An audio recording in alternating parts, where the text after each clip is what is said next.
simply dream. He is the Sandman himself, Mr. Tom Sturridge!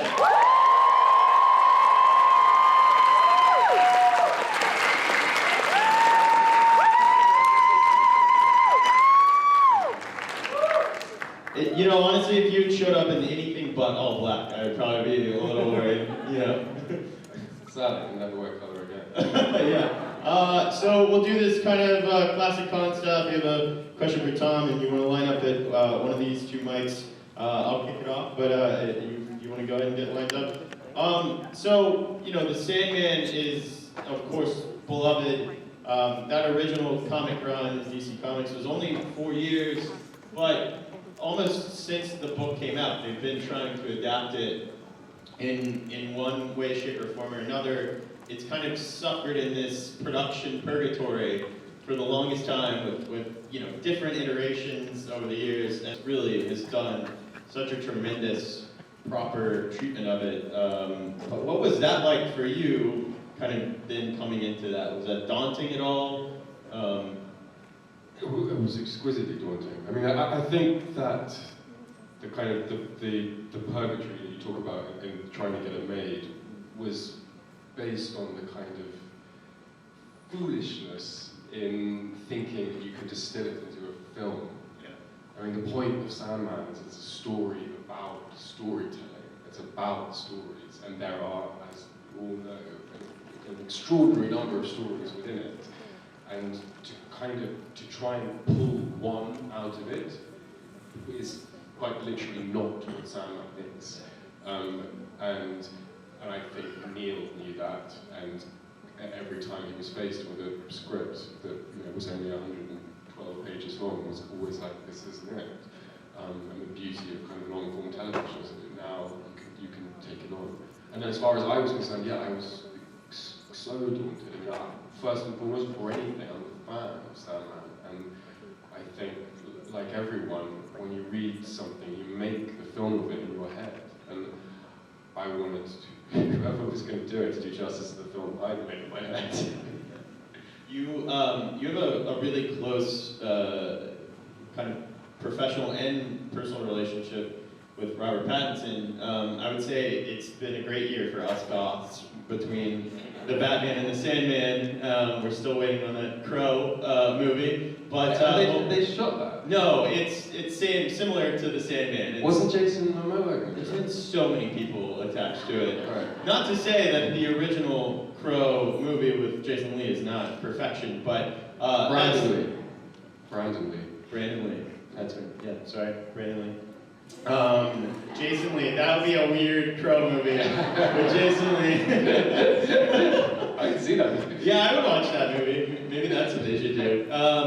But I read a funny story that on the first day of set, Neil actually said, "Tom, stop doing the Batman voice." Is that true? Not exactly. That story has become somewhat apocryphal. But what I can tell you is that we were doing both. We were doing the Sandman and Batman at the same time. Yeah. And there was definitely phone calls kind of before shooting where we were like, "Hey man, so how's it going? Is it, it's going alright?" Like, yeah, no, it's good. It's great. No, I'm really excited to read buzz about it. Okay, cool. What are you doing with the boys? and Rob would be like, "Oh, yeah, well, like, are you doing the?" Yeah, I'm doing the thing. There's no other option, is there? Fuck. But no, seriously, what I did, I mean, when you read Sandman, you read the comics, there is something extraordinarily powerful about the white letters on Totally. the black. And you do hear something different. And obviously, it's the only thing, it's weird. You think that there is a voice, but there isn't, obviously, because you're reading it. And so it's the first thing I said to Neil was what does he sound like? And what Neil said was, to be the voice inside of your head. Oh, And the voice inside of my head doesn't talk like this. So that was a very, very important note. And he's the person who, it's a voice that has to be seductive enough to lure you to sleep and to invite you into the dreaming, but also have the danger of a nightmare. And so I was like, oh, thanks, oh, great. I'm going to figure that out. But anyway, that's where that came from. Anyway, my question is, obviously Sandman is super dark, but is there a lighthearted moment on set that you remember, or a funny moment that was just fun for you? Well, I mean, my first 3.5 weeks shooting was in that glass. so I had to be naked in a glass cage Yeah. for 3 weeks. And you never, and I don't know how much you know about me. Like, it's just like starting a new job. Like, you start a new job and you don't know anyone. And like, you walk in, let's say you're working in a bank. You walk into the bank and go, okay, I'm going to take all my clothes off. And this is me. And the thing about it was also because normally when you do that, you have you have different ways of looking after certain things.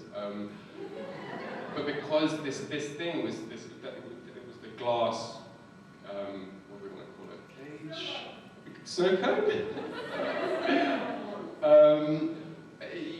It had to be closed, and to close it took like 10 minutes, which meant that they didn't want to open it in between takes because the day was gone on forever.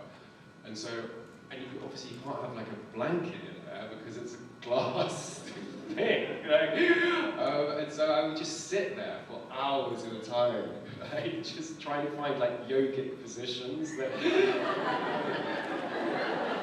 everything. Okay, and so yeah, that was pretty funny. But it's certainly funny for everyone else on the crew. Everyone got to know you a lot quicker than any other. Than most people in my life. Yeah. I want to know what you think about Dream and Hobbs' like friendship or relationship, and like what you think about them. It's one of my favorite parts of the story. I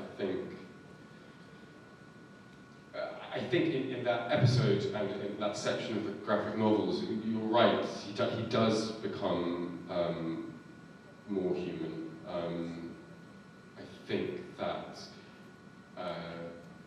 what his sister teaches him is the profundity of what an individual existence is, and kind of how you can't understand it unless you look at it and bear witness to it. And what his relationship with Hob is him going, okay, I'm going to watch now. I'm going to follow one person closely for an extraordinarily extended period of time and know them. And when we know people and understand them, it's the first step towards loving them. And I think that is that's an unusual thing for him to begin to love. Thank you very much, Thank you. and very glad that you're here. We all got to meet you and talk to you. Thank you. It's a pleasure to be here. I want to end on and kind of bring it full circle to when we started talking about you and the Sandman and Robert and the Batman. I like to ask this question because I'm such a music nerd, and I think with certain things, the process of listening to music and having a playlist and pulling you in, and I was fascinated to read Robert's kind of playlist for getting into the headspace of the Batman. Neil's work has been so influential in music, and I think the Sandman is intertwined with a certain era of music as well. Was there certain things that you listened to on set that kind of pulled you into the place? There absolutely were.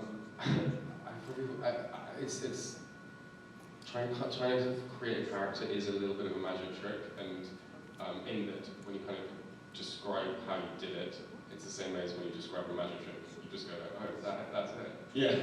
And so I might not say the songs I listen to only because I just kind of, you know, when It pulls back the curtain too much. well, not that it pulls out the curtain, I just think I could profoundly disappoint you. It's not what we're. It's like Backstreet Boys and NSYNC. Over and Yeah, over again. But I do think one of the important things is obviously the musical influences that Neil had when he was making them, and the kind of, you know, obviously there's the like Robert Smith stuff in the early. And Bowie in Lucifer, and so that it's more the iconography I was thinking of. Okay. As inspiration within music, and sometimes listening to. Oh, now we're really curious. All right, man, this has been so great. It's such a rare opportunity, I think, when you made this show when you did in this kind of the weirdest time any of us have ever existed in, and then we get to experience it. It's still, still in that time, and now to be able to all come back together, and what that experience must be like for you, it's just equally as special for us. So thank you to you and the whole cast that was here. It really means a lot to us. This show, I think, means a lot to people. And this property has meant a lot to people for a long time. And so it really means a lot that you're here with us. So thank you so much. Thank you so much. Yeah, and thanks for sticking around. So Sunday, to all of you, is